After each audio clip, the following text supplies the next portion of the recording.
Miarabantsika rehetra say mamaky sy manaraka sy fandaharana izao amin'ny anarany Jesosy Tompo ry havana hivavaka isika.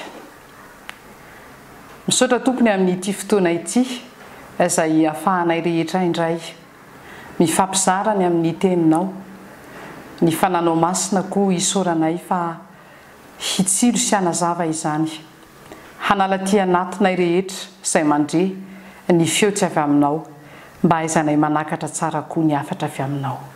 Misaotra Tompo. Amen. Ny tenin'Andriamanitra izay angalantsika fampianarana ry havana dia nampitondraina ny lohateny hoe tiava ny tenanao. Raha mamaky ny eo Marka 12 ny 1:30 isika mahita ny fehiny namehezan'i Jesosy ny didy folo manao hoe tiava ny namanao tahaka ny tenanao. Ary izay no andiniantsika androany ny lohahevitra hoe tiava ny tenanao. Izany hoe rehefa hainao zany mity ny tenanao dia hainao mity ny namanao. Azafady fa esory eo anatin'ny hevitritsika tsy ilay resaka hoe fitiavan-tena fototry ny ratsy rehetra no mety hanahirana ny saitsika rehefa miteny hoe tiava ny tenanao. Tsy fitiavan-tena fihetseham-po anankiray manimba no resahantsika eto, fa fitiavana mihitsy ny tenantsika. Isika tena saina fanahy dia izay tenantsika izay zany no resahana eto. Ilay tenantsika ambara ao anatin'ny didin'ny Tompo hoe tiavan'i Jehovahandriamanitra ao amin'ny fonao rehetra, amin'ny sainao rehetra, amin'ny herinao rehetra, dia ao anatin'izay koa zany ao anatin'izay hery izay misy ny tenanao. Tiava ny tenanao. Maninona moa zany izy io no tokony ho tiavana? Dia ohatry ny ahoana ny tokony atao hitiavana azy? Tokony ho tiavinao izy aloha satria endrik'Andriamanitra ianao. Ny Genesis 1:7 dia miteny amintsika hoe Andriamanitra nahary antsika tahaka ny endriny. Dia tsy misy zany tokony hifampiteniteny kialapeta, kialasondenda, izay anaranarana rehetra apetapetaka eo, fa endrik'Andriamanitra isika rehetra, na lahy na vavy. Misy koa tenin'Andriamanitra izay tsotra raisina ihany, sady izy nahary antsika zany dia anazy koa tsika. Ny Salamy 107 ohatra izay famakintsika matetika ao amin'ny Baiboly ao dia miteny hoe izy no nanao antsika fa tsy isika. Izy nanao antsika ary azy isika. Noho izany endrik'Andriamanitra ianao, noharian'Andriamanitra ianao, dia tokony ho tiavinao zany ny tenanao. Ambonin'izay tsy mba vitany hoe noharian'Andriamanitra fotsiny tsika na nataony tahaka ny endriny fotsiny, fa monina ao amintsika ao mihitsy izy. Tempolon'Andriamanitra ny tenanareo, hoy ny eo amin'ny Korintianina 1:7-9:20. Io tenanao io koa zany dia tokony ho tiavinao satria tempolon'Andriamanitra izy io. Ary rahantsika mamaky eny amin'ny Korintianina 2:9 dia misy an'izao eo amin'ny 9:20 ao. Onona eo aminy aho sy andeha eo aminy ary ho andriamaniny aho ary izy oloko. Averiko ilay izy hatrery amin'ny tapany voalohany hoe Korintianina 2:9-9:20, fa isika ny tempolon'Andriamanitra velona araka ny nataon'Andriamanitra hoe onona eo aminy aho sy andeha eo aminy ary ho andriamaniny aho ary izy olony. Izany zany ry havana, tiavo ny tenanao satria noharian'Andriamanitra izy io, endrik'Andriamanitra izy io, ary toerana itoeran'Andriamanitra, tempolon'Andriamanitra ianao. Tsy mba vitany hoe nohariany sy toerany fotsiny, fa tena sarobidy aminy. Ohatra ny lazan'izany eo amin'ny Isaia 3:20 hoe malala eo masoko ianao sarobidy ary be voninahitra. santonany amin'ny andininy tokony hitiavantsika ny tenatsika izany ry havana. Matetika mantsy ny fiainana andavanandro no hitondrantsika ny tenatsika. Asa mety misy olona miteny aminao foana hoe olona tsisy lana azy dia sahirana be mihitsy ianao amin'ny fiainana iray manontolo. Zaho no tsisy lana. Dia koa misy olona miteny te foana miteny ianao hoe vendra na tsy mahay ninina na bado be. Tsy izany mihitsy ianao. Malala eo mason'Andriamanitra ianao, mahay zavatra rehetra ianao ao amin'ny tompo fa tsy misy an'izany mihitsy. Ary indrindra dia izao. Mahatem-polon'Andriamanitra anao dia tokony hitiavanao tsara ny tenanao satria maningana indrindra isika amin'ny zavaboary fa trano hitoeran'Andriamanitra ka tiavo tsara ny tenanao. Mety miangambana rehefa misy mantsy ry havana dia kivina dia mijery fitaratra aza mijery ny tarehany.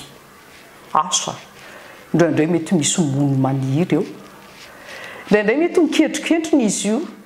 Indraindray mety ohatra ny hoe tsy mitovy lasitra amin'ny eo amin'ny fiarahamonina.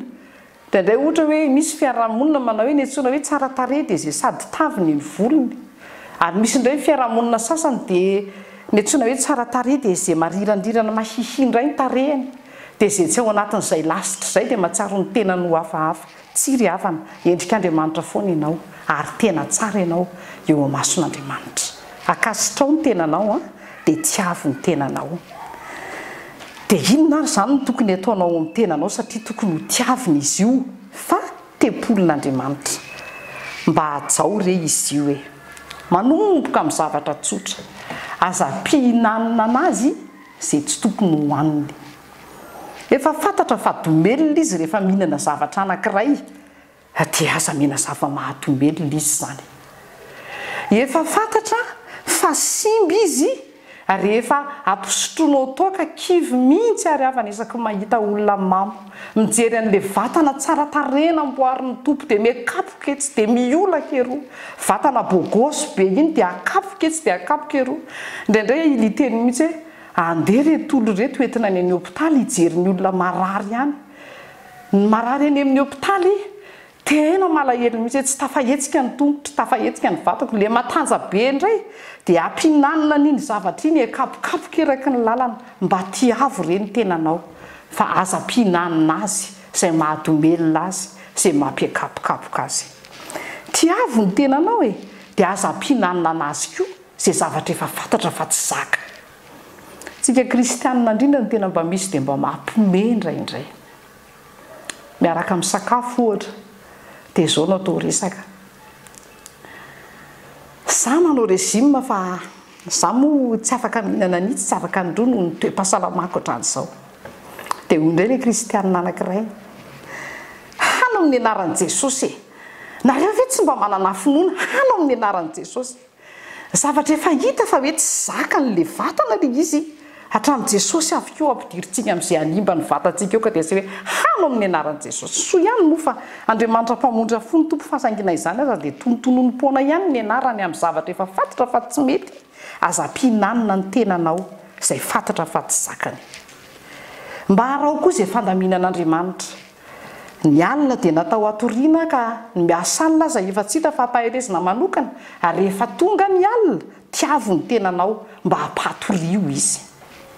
Indraindray tsika misy mampimebe ohatr'izao. Olombelona fa tsy omby.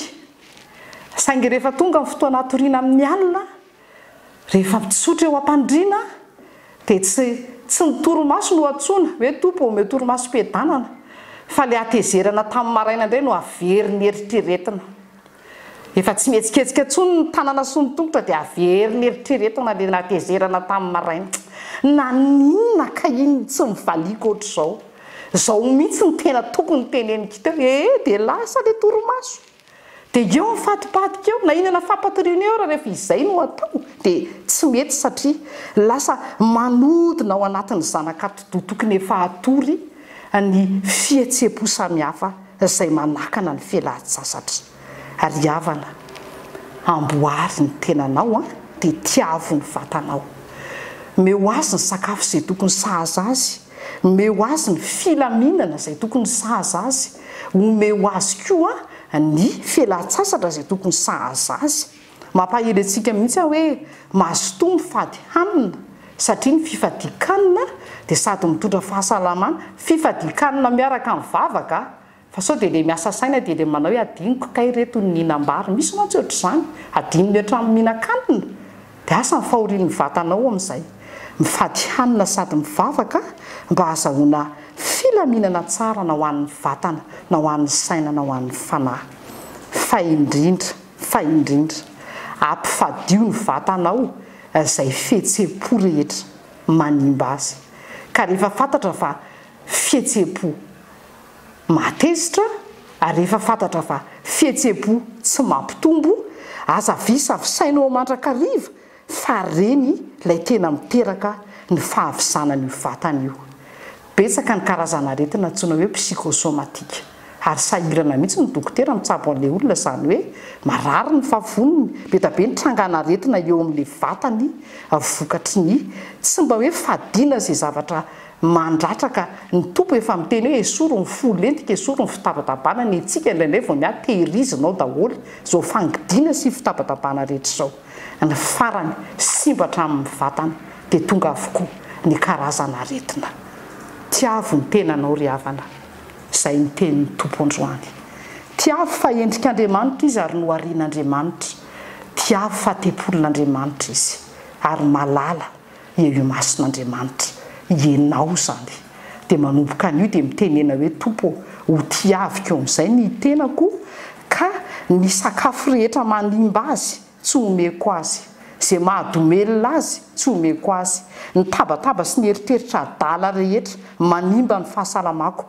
esoriko amin'ny anaranao ary manonona ary havana hoe ny rahan'i Jesosy hanasa ny fisainantsika ny fieritreretantsika ny toe-pontsika mba hadio azahoan'ny vatantsika koa fahasalamana tanteraka dia mba ho ambinina sy ho salamana isika ry havana ny vatantsika tahaka ny hanambinana koa ny fanahintsika amen